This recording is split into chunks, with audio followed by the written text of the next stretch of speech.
A career can be a major portion of your lifestyle, so wouldn't you want it to be fulfilling and rewarding? There are many ways this can happen for you, such as the amount of responsibility you're given. I delegate responsibility both based on somebody's willingness to accept more responsibility and my need for everybody to accept some. So I try to match willingness to learn new skills along with my need for someone to gain new skills. In addition to responsibility, it's how you grow in your career and the skills you have for the job, including self-management skills.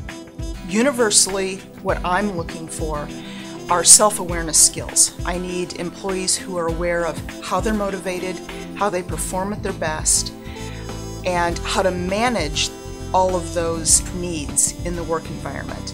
I need everybody to be growing. So if we think about if Ford Motor Company were still building Model Ts today, nobody would buy them because there are better models available today.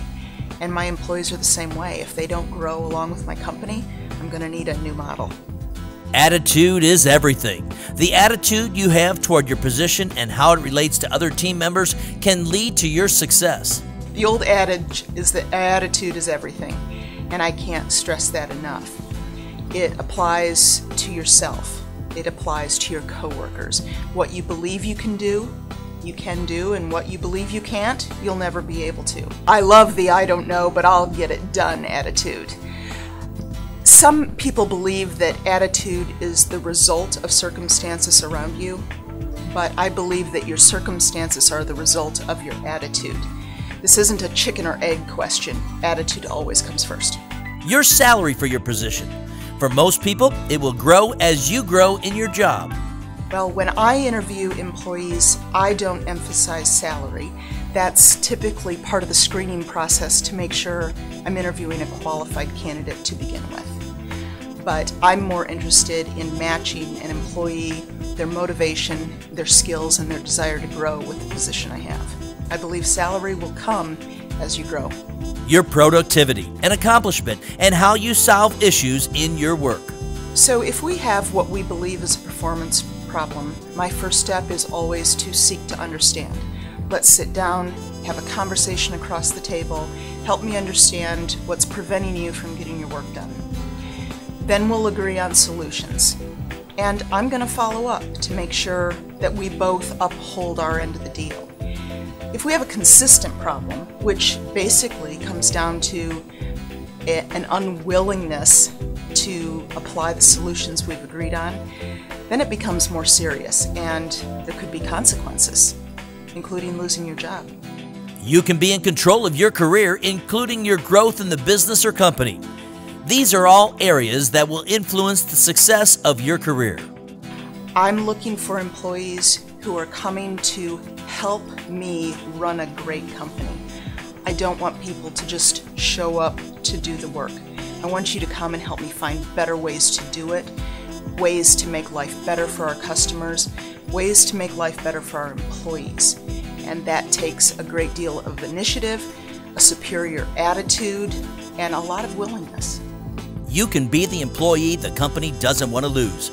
Other factors that can lead to a successful career that you have control over include cooperation with team members and/or supervisors, and having an open mind to other staff members' opinions. You have to have everybody on the same page. Everybody has to be working towards the same goals. If they have different ideas, there's a time and a place to bring that up. But if you already have it, they have to be open. Especially if it comes from management, and you say, we're going to meet and greet a certain way coming through the door. I want them to do it our way. So it's very important that they work with other staff. It's also about having a positive attitude about change. Look how technology is today. I mean, technology is just changing rapidly. Every 6 months, something different. If you'd have asked me 5 years ago, are you going to be on Facebook? No, I wouldn't have even thought about it. Today, it's important. Social medias are so important today. So if you take all that into consideration, you have to be very open to change. Another key to your success is the ability to accept productive criticism. Well, being able to accept criticism is very important because number one, I think you have to be your own best critic. If you want to improve, like say for example in a sales position, each customer that comes in, I think you have to critique what you did right when they leave, what I could have done differently, how could I have been more successful. So that's on a personal basis. You can do, you can critique yourself or take your own criticism. I don't think you can expand, learn, or move on if you can't take criticism from a superior. So I'd find it very important, because a lot of times the criticism is only there to help you improve, and it should be in that basis too, to help you improve. It's also about having respect for what you as well as what other staff members are doing. What respect means in business today for, say, anybody, young people, older people coming into business, first you have to respect yourself. Do you respect the business that you work at? Do you respect your position? How do you do that? Well, one, by how you present yourself, how you dress. Dress is a big important issue for whatever position you have. I think the self-respect of being a respectful person towards others so they respect you. So I think it plays a very big part in business today. The ability to take instructions or communication from your supervisor or boss. One of the big issues is communication. And that I put in that same, and it sounds kind of odd maybe that I put communication with working, and doing whatever task is involved, but if they're off doing their own thing and the supervisor's thinking a certain area is getting done, like say for example in service, what if he just decided, well, I'm going to go take it, but it's not going to go through the regular system, so now your billing just got forgotten,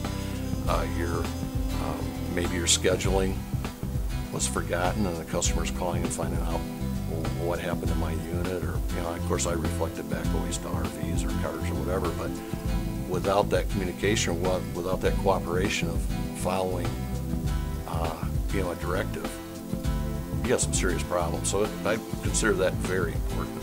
And an eagerness to learn new things to progress in your position for promotion. I don't need the cool guys, I need the hustle guys. And I think that kind of depicts that. And I think a lot of businesses have experienced this, and we have, unfortunately. We've had individuals that have, their skill level, their natural given talents. But if they don't have the desire, or they don't have the makeup that wants to succeed, you can be working years at trying to bring that out, and they never make it. They never get to that level. But yet you take someone that, it's sort of like in school. You can have an A student, but sometimes that C student actually turns out to be the better person because of their work, their work ethic, their desire. I'll take the guy that is willing to learn and that takes the initiative and does things on their own. And as far as like learning the process or learning and putting that extra foot out there, that extra effort, I'll take that person any day. We are all replaceable in the workplace, yet you can reduce that possibility by being the employee that the company does not want to lose. Just have your mind right. When you're at work, be at work. It's not, unfortunately with communication today, you got an iPhone, you got this, you got to park that, and for whatever hours, if it's 4 hours, 6 hours, 8 hours, be there ready to work. That's a work readiness. So it means park that stuff aside. Even it becomes tough even when you have personal issues. You need to park that stuff. The other one is look like you're ready to go to work. Another old worn out corny cliche. Dress sharp, be sharp. But work at being ready when you first hit and get there to work. Go to work. At the end of your workday, you should be able to say that you made an impact within the business or company. Employers are looking for employees that are conscientious and participate in a safe working environment. They need employees to be prompt to work. Prompt at work means that you are at your station and ready to work at the time your shift starts. If your shift starts at 8 o'clock, you need to be there at your workstation at 8 o'clock. If you're someone that likes to get a cup of coffee, you want to take care of your purse, you want to change your shoes before you start work, you need to get to work early, and you need to have that done before 8 o'clock so that at 8 o'clock you're sitting at your workstation and ready to begin your job. You need to understand and follow safety rules. If you do not understand the expectations, ask your supervisor. Safety is very important because your employer has an obligation to provide a safe workplace. There are laws through the state, there are laws, the national laws, that we need to follow in order to keep our employees safe. And if you don't follow those rules, then that costs us money in workers' comp costs. It costs us money to take care of you if you're hurt at work. You might injure someone else, which none of us want to do. So it's very important that you follow the safety rules that are given through your employer. As an employee, you need to be drug-free, and many companies now give a drug test before you're hired. Drug-free means that you're not under the influence of any drug, whether it's a street drug or whether it's prescribed medication.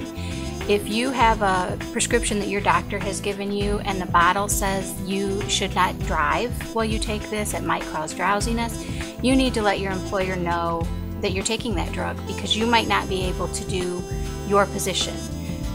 At the hospital, we would allow people to work, they just might not be able to do some of their duties that's required of them if they're under the influence of even a prescribed medication. At the hospital, we do conduct a drug test for every new employee, and we can't have people working that are under the influence of any drug, whether it's a prescribed medication or whether it's a street drug.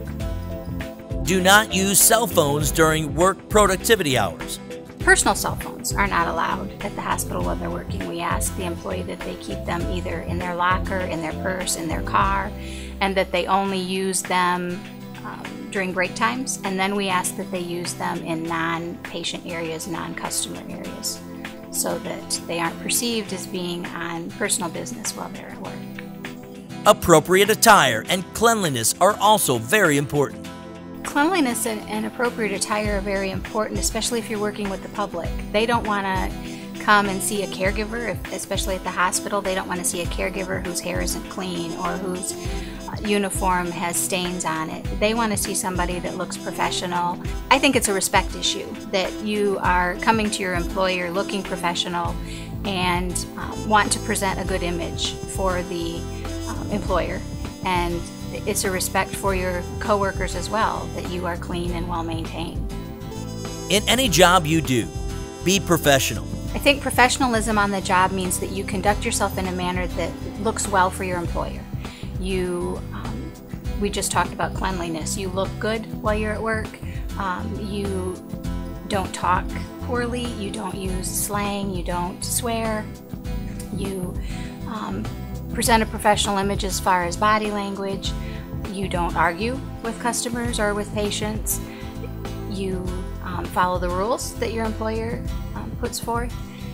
All of that lends itself to professionalism and how you handle yourself on the job, whether you're working in a factory or whether you're working at the hospital. Any place requires that you maintain a professional demeanor that you wouldn't necessarily maintain if you were out with friends after work. What kind of lifestyle do you want? It's all about being a valuable employee, and you can control many factors that will lead to a successful and rewarding career. So when you are ready to work, make sure you're work ready.